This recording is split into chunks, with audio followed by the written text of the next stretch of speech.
최근 트렌드가 네. 당사자한테 좀 더 친절한 심리를 하자. 네. 재판을 이제 더 이렇게 올인하고 판결문은 짧게 어차피 쓰자. 이제 네, 주장이 확실하니까 네. 좀 간단하게 쓰자. 판결문을 대폭 간소화한다는 주장이 설득력을 가지려면 재판 과정에 대해서 사후적인 검토가 가능해야 됩니다. 예를 들어서 기록이 공개돼야 돼요. 미국 같은 경우는 판결문 안 씁니다. 거의. 양측이 낸 소송 서류를 거의 다 볼 수 있어요. 법원에서 결정으로 이거를 감추지 않으면 이게 엉터리 재판인지 아닌지 알 수가 있으니까 판결문을 그걸 쭉 읽어보면 이런 결론이 되겠구나. 판결문을 간소하게 쓸 수가 있는데 지금은 우리는 심지어 판결문마저도 공개가 안 되니까 이 법원의 결정을 평가할 수 있는 게 거의 없는 겁니다. 법원이 신뢰를 쌓는 거는 있을 수밖에 없는 실수를 빠르게 제대로 교정하는 모습을 보여줘야지 자꾸 감추려고 하면 불만이 쌓이는 거거든요. 너무 이게 공개가 안 되니까 어떻게 법원에서 무슨 일이 벌어진지를 아무도 모르는 거예요. 지금 법원 판례에 의하면은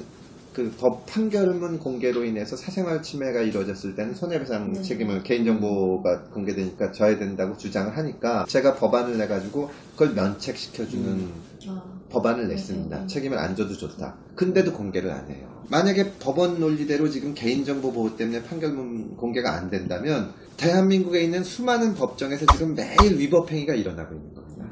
공개하면 뭐가 좋아? 라고 물어보더라고요. 의원님이 여기 꽂히신 이유가 판결문 공개가 이렇게 얘기하면 좀 웃기겠지만 거의 모든 것의 해결이라고 보는데요. 저는 나중에는 궁극적으로 소송 기록도 다 공개돼야 된다고 보는데 그러면 법원을 둘러싼 불신이나 부정이나 이런 것들이 없어지는 겁니다. 전관예우가 없다고 하려면은 빅데이터가 생길 수가 있어야 돼요. 어떤 경우에 집행유예가 되는지, 어떤 경우에 실형이 되는지 이게 정말 사법에 대한 신뢰를 제고하고 사법이 공정하게 되는 첩경인데 이걸 가려서는 안 되죠. 근본적인 해결을 하려면 공개를 하는 것밖에는 방법이 없죠. 투명성을 강화하는 수밖에는.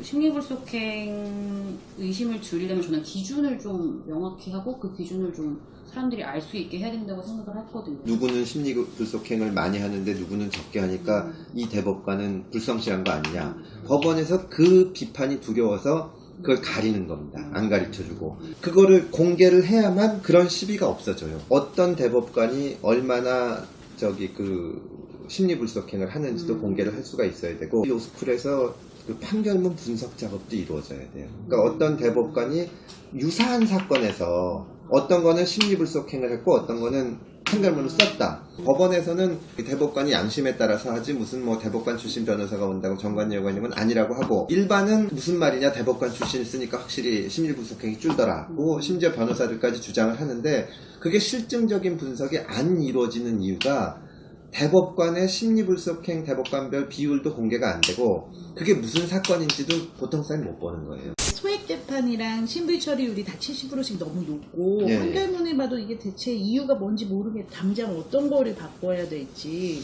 좀 생각하고 계신 게 당장 바꿔야 되는 게 판결문 공개라고 생각합니다. 판사들도 하급심 판결을 할 때 찾아보는 게 무슨 책이나 이런 것보다도 판례들을 찾아봅니다. 어떻게 판결을 했는지 쭉 보고 그게 기준이 되거든요. 그거를 일반 사람들이 접근해 볼 수 있으면 그러니까 결국은 내가 왜 이런 결정을 받았는지 알고 싶다는 욕구거든요. 그래서 거기에 대해서 또 불복을 하려면 항소하고 싶다 이런 건데 법원에서 선고하는 기준이 되는 기준이 공개가 안 돼 있는 겁니다. 그 기준이 법이 아니고 판결들이에요. 항상 자신 있게 말을 하는 거는 당신이 뭘 써내건 1심 같은 대법원은 아니지만 다 읽어본다 판사가. 정말 이 개발세발 쓴 진정서도 다 읽어봅니다. 근데 일반인은 모르는 거예요. 이걸 읽는지 안 읽는지 얘가 왜 이 판사가 이렇게 판결을 했는지. 근데 그 괴리가 생기는 것이 결국은 공개를 안 하는 거기 때문에 밖에서 뭐라 그러건 대법원장이 전화를 한다고 내가 판결을 바꾸지 않는다 이런 자부심을 좀 줘야 되는데 그게 너무 지나치다 보니까 이제 비공개 쪽으로 가고 법원의 권위를 너무 거기 매달린 측면이 있는데 이제는 좀 열어야 되지 않나 그런 생각이 듭니다. 본격 소셜정치 미디어 금태섭 TV